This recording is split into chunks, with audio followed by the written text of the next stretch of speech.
नमस्कार विद्यार्थी मित्रों, बायोलॉजी चैप्टर 16 पर्यावरण समस्याओं उद्योगों द्वारा थતું जल प्रदूषण उदाहरण द्वारा समझाओ।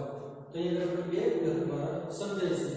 પહેલું ઉદાહરણ જે છે બરાબર એની છે કે પેટ્રોલિયમ બનાવતી ફેક્ટરી, કાગળનું ઉત્પાદન કરતી ફેક્ટરી, બરાબર ધાતુનું નિષ્કાસન એટલે કે ધાતુના વગાડીને જે ગાળવામાં આવે છે, લોખંડ છે, એલ્યુમિનિયમ છે, તાંબુ છે, બરાબર તો આ બધાને ઓગાળી ઊંચા તાપમાને ઓગાળી અને કાગળ કરવામાં આવે છે અને એની પર જે પ્રક્રિયાઓ કરવામાં આવે છે તે રાસાયણિક બનાવટ એટલે કે દવા બનાવતી ફાર્માસ્યુટિકલ કંપનીઓ આ ઉપરાંત અન્ય રસાયણ ઉપરાંત રાસાયણિક ખાતર બનાવતી જે કંપનીઓ જે છે તો એમાં વપરાયેલ પાણીમાં શું હોય છે તો પારો, બરાબર કેડમિયમ, તાંબુ, સીસુ વગેરે 5 ગ્રામ પર સેન્ટીમીટર ક્યુબ, બરાબર એનાથી વધારે ઘનતા ધરાવતા ભારે તત્વો તથા કેટલાક ઝેરી કાર્બનિક સંયોજનો હોય છે।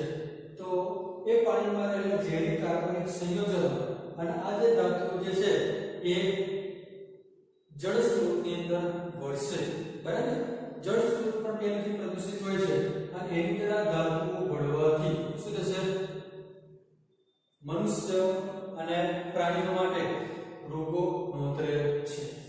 તો પારો આ બધા જ દ્વારા ઉત્પન્ન થતો પારો, બરાબર ફેક્ટરીથી ઉત્પન્ન થતો પારો, તો બેક્ટેરિયા દ્વારા પારાનું મિથાઇલ મર્ક્યુરીમાં રૂપાંતરણ થાય છે, જેને લીધે મીનામાટા નામનો રોગ ઉત્પન્ન થશે। આ જે રોગ જે છે તેના લક્ષણોમાં ઝાડા, હિમોલિસિસ, બરાબર એટલે કે હિમોગ્લોબિનમાં ઘટાડો, મોનિજાઇટિસ અને અંતે વ્યક્તિનું મૃત્યુ થાય છે।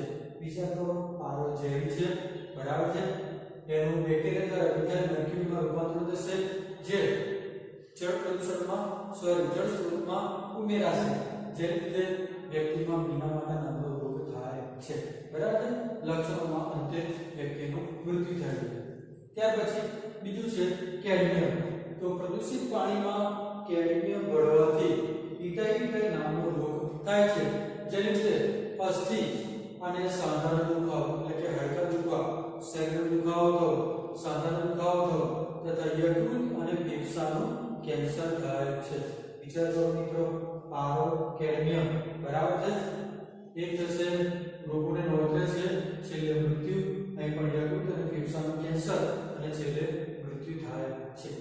ત્યાર પછી આર્સેનિક એક પ્રદૂષિત ભૂગર્ભીય જળની અંદર ભળવાથી બ્લેક ફૂટ નામનો રોગ થાય છે, જેમાં વ્યક્તિનો જે પગ જે છે એ કાળા પડી જાય છે અને તેના લક્ષણોમાં ઝાડા, હાઇપરકેરાટોસિસ, ચામડી અને ફેફસાનું કેન્સર થાય છે અને આ કેન્સર એ પ્રકારના હોય છે કે વ્યક્તિ તેની સારવાર પણ યોગ્ય રીતે કરી શકતો નથી, બરાબર। નાઇટ્રેટ એ પીવાના પાણીમાં ભળવાથી બ્લુ બેબી સિન્ડ્રોમ રોગ થાય છે। આ એક પ્રકારનો સિન્ડ્રોમિકલ ડિઝીઝ તરીકે ઓળખાય, બરાબર જેમાં નાનું બાળક જે છે એ આખું ભૂરા રંગનું થઈ જાય છે, એટલા માટે તેનું નામ બ્લુ બેબી સિન્ડ્રોમ રોગ પડેલું છે, બરાબર। તેના લક્ષણોમાં જોઈએ તો નાના બાળકોમાં થતો આ જે રોગ જે છે એ જીવલેણ રોગ છે। બ્લુ કલરનું શરીર થઈ જશે અને થોડા સમય પછી બાળક જે છે એ મૃત્યુ પામે છે। હવે બીજું ઉદાહરણ જોઈએ તો વીજ ઉત્પાદન અથવા તો વીજળીનું ઉત્પાદન ઉત્પન્ન કરતા એકમો ઉષ્ણ વિદ્યુત એકમોમાં અથવા તો ઉષ્ણ વિદ્યુત એકમમાંથી બહાર આવતું ઉષ્ણ એટલે કે ગરમ નકામું ગરમ પાણી જળ સ્ત્રોતમાં મુક્ત કરવામાં આવે છે, ત્યારે જળ સ્ત્રોતમાં ઊંચા તાપમાને સજીવો ટકી શકતા નથી અને તેમનું મૃત્યુ થાય છે, જેથી પાણીમાં વસવાટ કરતા સજીવોની સંખ્યામાં અથવા તો જાતિમાં ઘટાડો થાય છે, જેથી જલીય જે જીવતંત્ર છે એની અંદર વિક્ષેપ ઉત્પન્ન થશે। સ્થાનિક વનસ્પતિ સમૂહો અને પ્રાણી સમૂહો નાશ પામે છે।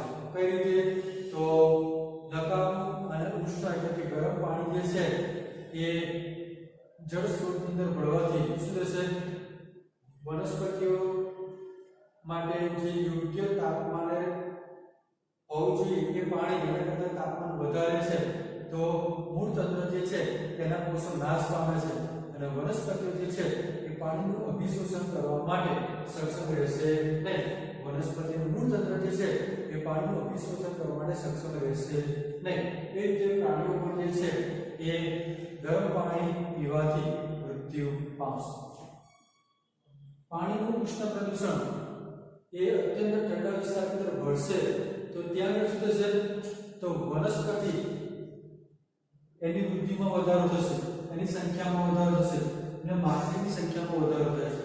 આવું કેમ? તો વનસ્પતિમાં પુષ્પો ઉત્પન્ન થવાની પ્રક્રિયા બરાબર એની અંદર વધારો થશે, જ્યારે પ્રાણીઓ જે છે એના જનનપિંડોની સક્રિયતાનો દર વધે છે, જેની લીધે વનસ્પતિઓ અને માછલીઓ ખાસ કરીને માછલીની સંખ્યામાં વધારો થાય છે. જેથી પાણીમાં અમુક વિસ્તારોમાં ઠંડા વિસ્તારોમાં વનસ્પતિઓ અને માછલીની સંખ્યામાં વધારો થાય છે. તો મિત્રો ઉદ્યોગો દ્વારા થતું જળ પ્રદૂષણ જે છે બરાબર છે તો એના બે ઉદાહરણોમાં ઉદાહરણ 1 તો પેટ્રોલ, કાગળ, ધાતુનો ગાળો ઉત્પન્ન કરતી ફેક્ટરીઓ, રાસાયણિક બનાવટો એટલે કે ફાર્માસ્યુટિકલ અને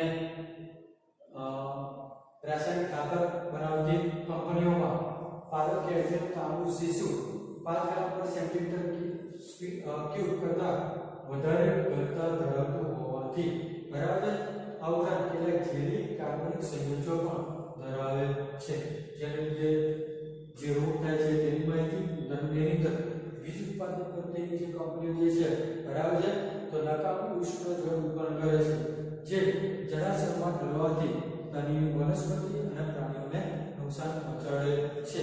એનાથી ઉલટું આ જે ઉષ્ણ પાણી જે છે એ ઠંડા વિસ્તારોમાં જો દાખલ થાય છે તો ત્યાં આગળ વનસ્પતિ અને માછલીની સંખ્યામાં વધારો થાય છે. તો અહીંયા બે અલગ અલગ પ્રકારની કન્ડિશન જોવા મળે છે. Thank you.